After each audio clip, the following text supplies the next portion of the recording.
Police মিনোয়ার সাথে কথা বলতে আসে, কিন্তু মিনোয়া তাদের কোনো কথারই রেসপন্স করে না। মিনোয়ার রেসপন্স না করায় পুলিশ অফিসারটি তার পুরো বংশ থেকে শুরু করে তার আদবর যা জানতো সব কিছু তার সামনে খুলে দেয়। আসলে সে যে লোকেদের কাছ থেকে ঋণ নিয়ে এইসব পার্টি করে বেড়ায়, বড়লোকি একটি বাপ তার মধ্যে রয়েছে, কিন্তু তার বাবার আসলে টাকা নেই। তার বাবা আগে একটি কোম্পানির সিও ছিল, কিন্তু কিন্তু ব্যাংকক্রাফট হওয়ার কারণে তার বাবা এখন সাধারণ একটি বারে জব করে। তবে মিনোয়াকে দেখে কোনোভাবেই এইসব বোঝা যায় না তার মধ্যে একটি বড়লোকি বাপ ছিল। এই বাবের জন্যই মূলত তার আজ এই অবস্থা। তার একটি কাজ পার্টি করে বেড়ানো, আর এই পার্টির জন্য সে যে কত টাকা লোন নিয়ে রেখেছে তা হিসেব ছাড়া। পুলিশ অফিসার তাকে জানায় সে যদি তার সাথে কাজ না করে বা তাকে হেল্প না করে তাহলে সে তাকে ওই লোকগুলোর হাতে দিয়ে দিবে। তখন সে শুধু জেমসের নাম বলে, আর কিছুই না। জেমসকে সে ভালোভাবে চিনত না। পুলিশ অফিসারগুলো ইয়ন্সের সামনে দিয়ে যায়। তারা তো আর জানতো না যে এই ড্রাগসের বিষয়ে ইয়ন্সু ফেঁসে আছে বা ইয়ন্সু এইসবে হাত রয়েছে। আর ইয়ন্সু হসপিটালে কি করছিল মনে আছে? ইয়ন্সুর হাজবেন্ডও কিন্তু হসপিটালেই ভর্তি, যে হসপিটালে মিনুয়া রয়েছে। এদিকে আমাদের সোয়াকে দেখানো হয়, যার ঠান্ডা লেগে অবস্থা খুবই খারাপ ছিল। সে ঠিকঠাকভাবে কথাই বলতে পারছিল না।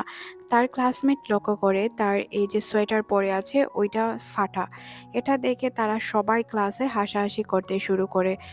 সোয়েটারটি সে তার ব্যাগে ভরার চেষ্টা করে, তখনই এখানে জেমস চলে আসে, সবাইকে থামায় যাতে তারা এই বিষয়গুলো নিয়ে চিৎকার না করে। ব্যাগে তো তার সোয়েটার ঢুকছিল না, উল্টো তার পুরো সোয়েটারটি ফেটে যায়। পুরো ক্লাসরুমে হইচই মেতে ওঠে। এদিকে আমরা তার মাকে দেখতে পাই। সে যখন বাজার করে বাসায় যাচ্ছিল তখন তার বান্ধবীর মা তার মাকে কিছু টাকা দিয়ে বলে মেয়ের জন্য ভালো সোয়েটার কিনে নিও। তারপর সে তার গাড়ি করে চলে যাওয়ার জন্য গাড়িতে বসে, কিন্তু ঘটনা ছিল তার গাড়ি একদমই স্টার্ট নিচ্ছিল না। তার এই অবস্থা দেখে ডংইয়ন তাকে সাহায্য করার জন্য আসে। তার বাসায় এসে ডংইয়ন বলে, আমি কি হাত ধুতে পারি? তখন সে হাত ধোয়ার অনুমতি দিলে দেখতে পায় এখান থেকে নোংরা পানি আসছে। তখন সে বলে, আমার লাইন নষ্ট, এখন কি করব বলো? ডংইয়ন তখন ফাইভটি ঠিক করে দেয়, আর সে জানায় সে নাকি আগে এইসব কাজ করত। আসলে পার্ট টাইম জব হিসেবে সে এইসব করত। তারপর আমরা ইউনসুকে দেখতে পাই, যে কিনা তার জন্য কিছু খাবার প্যাক করে দেয়। খাবারগুলো নিয়ে সে চলে যায়। কিছু টাকা ছিল তার কাছে, ওইগুলো দিয়ে তার মেয়ের জন্য জ্যাকেট কিনতে চলে আসে। এদিকে আমরা সুহাকে দেখতে পাই, যে কিনা তার টিচার জেমসের সাথে বাসায় ফিরছিল। জেমস তাকে তার বাবার কথা জিজ্ঞাসা করে সে জানায় তার বাবা ক্যান্সারে আক্রান্ত, বেশিরভাগ সময় হসপিটালে অ্যাডমিট থাকে, আর তার মা তার জন্য অনেক বেশি কষ্ট করে। ইয়াংসু দেখতে পায় তার মেয়ে সুয়াকে সে ছেড়ে দিতে এসেছে। তখন সে মনে মনে বলে, তুমি তার সাথে কেন এলে? তখন সে বলে, টিচার আমাকে ছেড়ে দিতে এসেছিল কারণ আমি অনেক বেশি অসুস্থ। তখন সে বলে, আচ্ছা এখন চলো। তারপর সে জেমসকে নিষেধ করে যে তার মেয়ের সাথে সে যাতে না মেশে। এদিকে আমরা দেখতে পাই যে সে লক্ষ্য করে ড্রাগসগুলো এই এরিয়া থেকেই গায়েব হয়েছিল। যেহেতু এই এরিয়া থেকে ড্রাগস গায়েব হয়েছে আর সোয়ার বাসাও এই সাইডে, আর সোয়ার মা তার কাছে ড্রাগ বিক্রি করেছে, তখন তার সন্দেহ হয় হয়তো সে পুরো বিষয়টা বুঝতে পারে। তাই সে মুচকি মুচকি হাসতে শুরু করে। ইউসো তার মেয়ের জন্য যে শীতের জামাটি কিনে এনেছিল ওইটা তাকে পরতে দেয়, আর বলে জেমসের সাথে তেমন না মিশতে। তখন সে বলে, মা, উনি আমার টিচার, ক্রিমিনাল তো নয়, তাহলে ওনার সাথে গেলে প্রবলেম কি? এখানে ইয়নসো আর কিছুই বলে না। এদিকে ইয়নসু জেমসের সাথে দেখা করতে আসে। জেমস তখন বলে, তোমার মেয়ের সাথে যখন তুমি আমাকে দেখলে তখন কেন মনে হলো তুমি ভূত দেখেছ? তখন সে বলে, না, একটু ভয় পেয়েছিলাম। তখন সে বলে, কিসের ভয়? তখন জেমস বলে, আচ্ছা এইসব বাদ দাও, কাজের কথায় আসো। তখন সে বলে যে 2 মাস পর্যন্ত তারা নাকি ড্রাগ বিক্রি করতে পারবে না। জেমসের এই কথা শুনে সে তো অবাক হয়ে যায়, বলে, কেন 2 মাস পর্যন্ত আমরা ড্রাগ বিক্রি করতে পারবো না? জেমস তখন জানায় পুলিশ তাদের উপর নজর রাখছে। যদি পুলিশ জানতে পারে ওই বারে আবারও ড্রাগ বিক্রি হচ্ছে তাহলে ঝামেলা হবে। ইয়নসু বলে, আমার কাছে 10 কেজি মাল রয়েছে, এগুলো আমি কি করব? তখন সে বলে, আমি খুব ভালো করেই জানতাম যে তোমার কাছে 10 কেজি রয়েছে, কারণ তুমি যেইগুলো বিক্রি করেছো ওইগুলো ওই গ্যাংয়ের মাল। যেই গ্যাংয়ের মালকে পুলিশ খুঁজছে, পুলিশ যেই মালগুলো খুঁজছে ওইগুলো তুমি বিক্রি করছো, তাই না? তাকে বাসায় নিয়ে আসে, ওই স্যাম্পলগুলো দেখায়, আর তাকে জানায় যে তুমি কি জানো তুমি কত বড় বোকামি করেছো, আর তোমার জন্য আমি কত বড় বিপদে পড়েছি? জেমস বলে, এই ইন্ডাস্ট্রিতে আমি অনেক দিন যাবৎ কাজ করছি, আমার ফেস আজ পর্যন্ত কেউ দেখতে পারেনি, না আমি কোনো জিনিসে ফেসেছি, কোনো মামলায় আমাকে কেউ ধরতে পারেনি, তোমার জন্য আমি বিপদে পড়ব। কি জানে তোমার জন্য আমার কি বিপদ সহ্য করতে হয়। হয়তো পুলিশ সবকিছু জেনে গিয়েছে বা সবকিছু তুমি প্রমাণ রেখে এসেছো। তখন সে ওই ওনারকে কল করতে চাইলে তার ফোনটি ভেঙে যায়। ইউনসু তখন তাকে বলে, প্লিজ আমাকে একটু বোঝার চেষ্টা করো, আমাকে তো বলতে দিবে যে আমি কি বলতে চাই।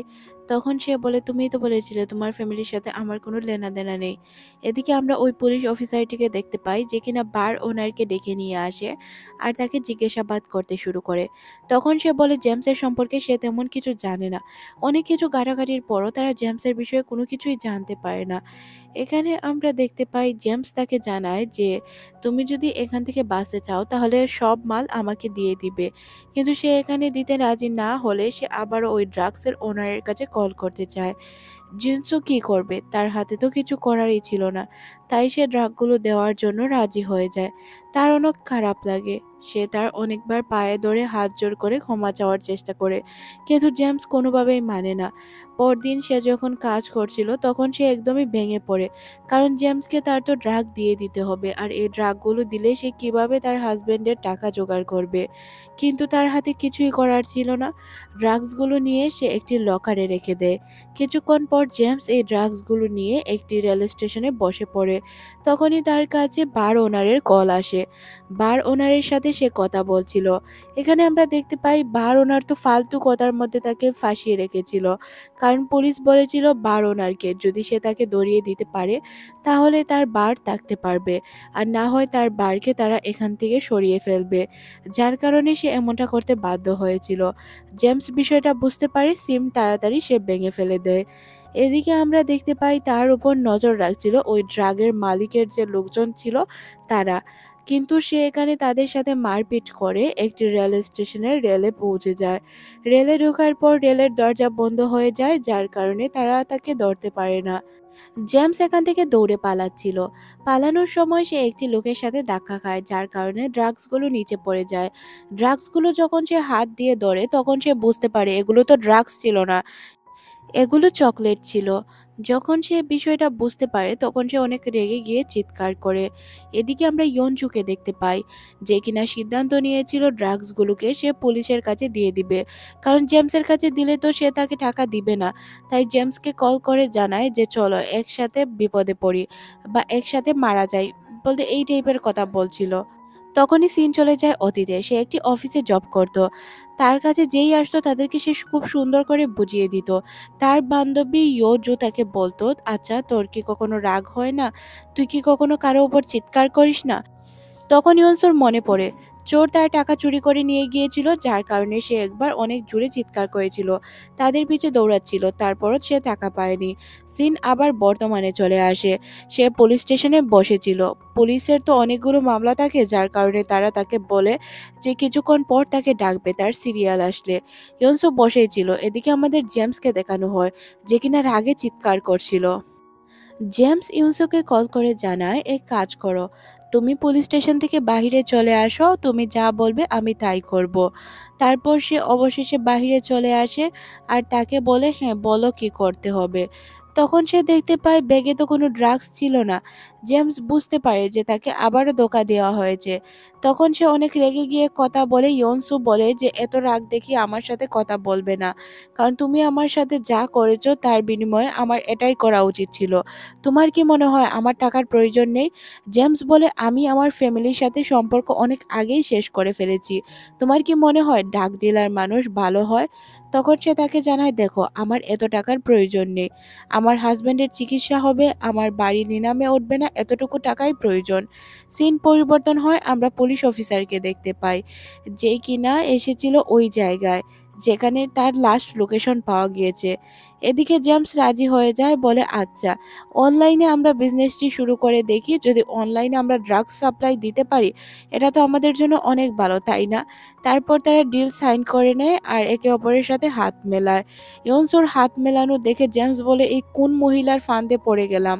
তারপর তারা চলে যায় শপিং করার জন্য, যেই সব জিনিসপত্রের মধ্যে দিয়ে তারা খুব সহজেই ড্রাগ বিক্রি করতে পারবে, যেটা তাদের জন্য খুব সহজলভ্য হবে। এইভাবেই সে তাকে সবকিছু শিখিয়ে দেয়। ইউনসও তেমন কিছু পারতো না, তবে সে তাকে ভালোভাবে শিখিয়ে দেওয়ার কারণে সে বলে সে পারবে। গাড়িতে যাওয়ার সময় সে তাকে জানায় যে টেলিগ্রাম অ্যাকাউন্ট খুলতে হবে। তারপর ওই অ্যাকাউন্ট থেকে তাদের টেক্সট করতে হবে। যেহেতু ওই অ্যাকাউন্টে কোনো প্রমাণ থাকে না বা ওই ওয়েবসাইটে যেকোনো কিছু করা যায়, তাই তারা ওইভাবেই কাজ করছিল। জেমস জানতো যে কাদের ড্রাগ প্রয়োজন, ওই অনুযায়ী সে সবাইকে টেক্সট করতে থাকে। ৮ ক্লাস শেষ হওয়ার পর সে তাকে শেখায় যে কিভাবে ক্লায়েন্টকে ধরতে হবে বা ক্লায়েন্টের সাথে ঠিকঠাকভাবে কথা বলতে হবে। সবকিছু প্রফেশনাল হতে হবে যাতে সে ফেঁসে না যায়। এদিকে আমরা পুলিশ স্টেশনে পুলিশদেরকে দেখতে পাই।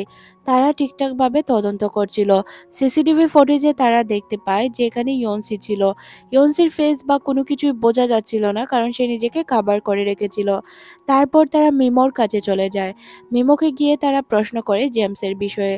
সে তো বলবে না, যেটা তার নর্মাল ছিল। সে বলে না, ওইদিন আমার পার্টিতে কে কে এসেছিল তাদের মধ্যে কাউকেই আমি চিনি না। সিন পরিবর্তন হয়, আমরা দেখতে পাই যে যার সাথেই সে কথা বলছিল তার সাথেই ফ্রেন্ডলি হয়ে যাচ্ছিল। যার কারণে জেমস তাকে বলে, এইভাবে যদি তুমি কথা বলতে থাকো তাহলে তো আমাদের ব্যবসা হবে না। এখানে তাদেরকে দিয়ে কি আমরা ইন্স্যুরেন্স করাচ্ছি যে তাদের সাথে মিষ্টি কথা বলতে হবে? যাদের ড্রাগ প্রয়োজন তারা আমাদের কাছ থেকে ড্রাগ নিয়ে নিবে। পরদিন সকালে সে ড্রাগ প্যাকিং করতে শুরু করে। কলমের ভিতর, মার্কারের ভিতর, এইসবের ভিতর ড্রাগ ভরে ভরেই তারা ড্রাগ সাপ্লাই দিত। তখনই এখানে চলে আসে তার মেয়ে। ইয়নসুর মেয়ে চলে আসার কারণে সে ড্রাগগুলোকে খাটের নিচে রেখে দেয়। আর তার মেয়েকে জানায় যে তার ফোন পড়ে গিয়েছিল, ওই ফোনটি উঠানোর জন্য সে নিচু হয়েছে। সে চলে যায় জেমসের বাসায়। রাতের বেলায় জেমস আর সে দুইজন মিলেই এই কাজগুলো করছিল। জেমস মনে মনে ভাবে, ফেঁসে গেলাম না তো? এদিকে আমরা একটি মেয়েকে দেখতে পাই। মেয়েটি আসলে মিনুয়া নামের যে ছেলেটি ছিল তার সাথে ছিল। মিনুয়াকে সে ড্রাগগুলো বের করে দিলে সে ড্রাগগুলো দেখে অবাক হয়, কারণ ড্রাগগুলোকে ভালোভাবেই সে চিনতে পেরেছিল। সিনটি এখানেই শিফট হয় আর আমরা দেখতে পাই মিনুয়াকে গুন্ডারা ধরে নিয়ে এসেছে।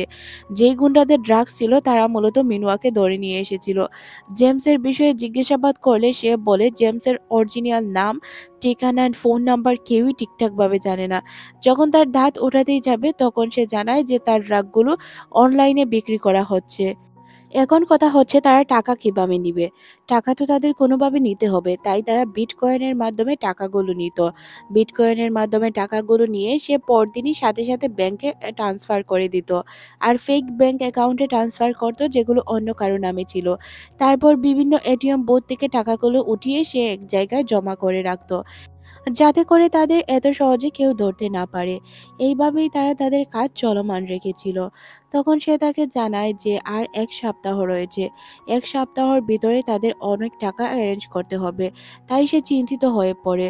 ইয়নসু তার মতো করে কাজ শুরু করে দেয়।